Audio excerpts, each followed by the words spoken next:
Anthropic, the companies behind the cloud, was designed as supply chain risk by the Pentagon after refusing to remove its safety restrictions. What does this matter mean for AI safety architecture? What happens when a developer loses control after deployment? What precedent does the supply chain risk designation set for the rest of the world? And most importantly, if this can happen to the Pentagon, what does it mean for your country?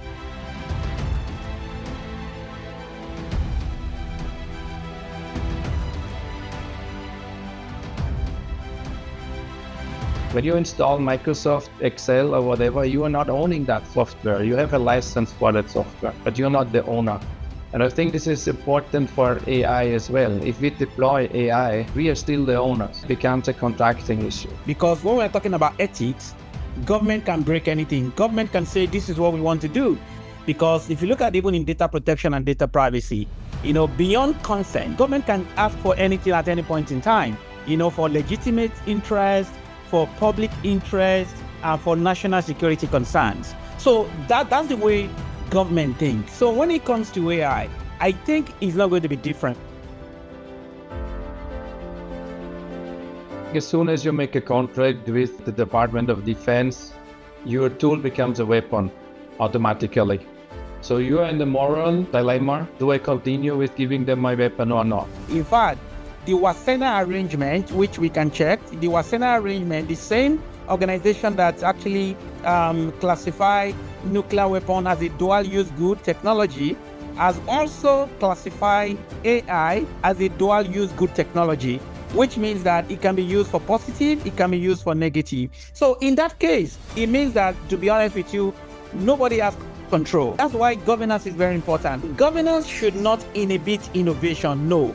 Governance is saying that do the right thing, do the basic things. This is much more volatile than nuclear technology, because to develop nuclear weapons, you need a big amount of resources and time and money. To develop really bad things with AI, it could happen for free, more or less, if you don't regulate it properly.